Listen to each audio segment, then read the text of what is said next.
সাদ সাহেব যদি মনে করে তবলিগটা আমার বাপের, তাইলে জানবেন গুমরাহির মধ্যে আছে। তবলিগটা তোমার বাপের লয়, তুমি তবলিগের। বাংলাদেশের বিশ্ব ইজতেমায় দুই গ্রুপের মারামারি নিয়ে কিছু বলুন। বড় কষ্ট লাগে কি জানেন? আপনাদেরকে বলে যাই, আলেমদের মধ্যে ইখতিলাফ দেখবেন। আমি বীরভূম জেলায় এক জায়গায় জলসাই গিয়েছিলাম, তো আমাকে প্রশ্ন দিয়েছে যে কোন দল, জামাতের কোন দলটাকে ঢুকতে দেবো। আমি তাদেরকে উত্তর দিয়েছি যে এ যদি বলে ওকে ঢুকতে দাও না, তো একে আগে মারবি, আর ও যদি বলে ওকে ঢুকতে দাও না, তো ওকেও মারবি। সব থেকে দুঃখ যারা এই দল করছে, বাটোয়ারা করছে, দুঃখটা হচ্ছে আগের ইজতেমায় 11 জন মার্ডার হয়ে গিয়েছিল মুসলমানের হাত দিয়ে বাংলাদেশে, 11 জন। এখন একটা জিনিস মাথায় রাখতে হবে, দিনের দায়ী, দিনের দাওয়াত আমাদের সমাজের লোকের তবলিগ বুঝে আসেনি। তবলিগ অনেকজন মনে করেছে তবলিগটা আমার বাপের। না, তুমি তবলিগের, তবলিগটা তোমার বাপের লয়। সাদ সাহেব যদি মনে করে তবলিগটা আমার বাপের, তাইলে জানবেন গুমরাহির মধ্যে আছে।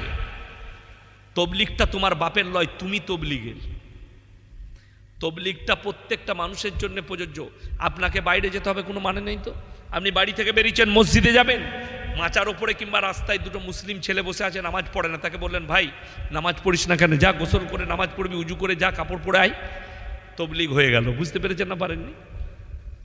আপনাকে আপনি বলছেন, যেমন আমাকে এক জায়গায় প্রশ্ন দিয়েছিল, হুজুর আমি রিক্সা চালিয়ে খাই, তো আমাকে একজন বলেছে এক চেল্লা দিবি চল, খাবার ব্যবস্থা আল্লাহ করে দিবে, সংসার আল্লাহ চালিয়ে দিবে।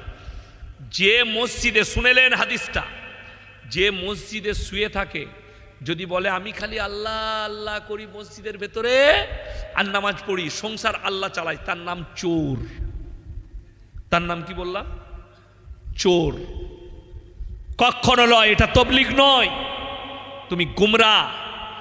আপনাকে বলতে হবে দাদা আমি সকালবেলায় বাগনানে আলু বেচতে যাই, দিয়ে জোহরের আগে চলে আসি, 5 ওয়াক্তের নামাজ পড়ি, আল্লাহ আমাকে হালাল রুজি দেয়, চালিয়ে দিচ্ছে, তুমি মুমিন পাক্কা।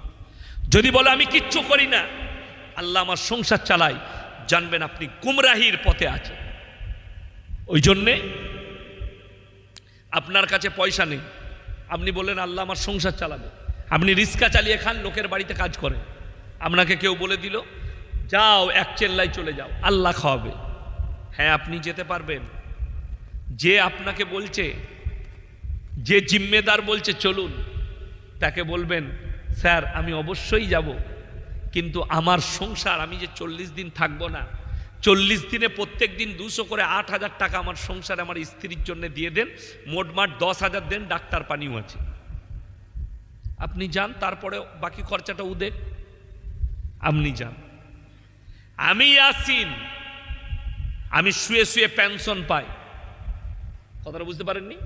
আমি সরকারি চাকরি করতাম, রিটায়ার্ড হয়েছি, আমার অ্যাকাউন্টে প্রতি মাসে 30,000 টাকা পেনশন ঢুকে। তো আমি জিন্দগিভর তবলিগে গেলেও আমার অসুবিধা হবে? অসুবিধা হবে না তো? এটিএম কার্ডটা খালি বইয়ের কাছে রেখে যাওয়া, টাকা তুলবে তুমি খাবে, অসুবিধা নেই, আমি ওইদিকে রেখে নিচ্ছি।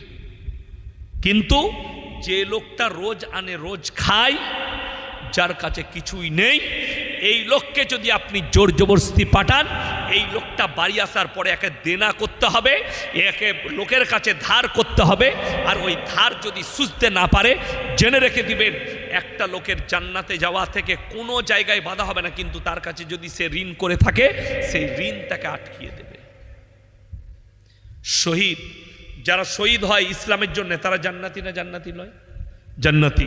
আপনি বললেন তো অবশ্যই জান্নাতি, কিন্তু শহীদ ব্যক্তি এক জায়গায় আটকাবে যদি তার জিন্দগিতে ঋণ থেকে যায়।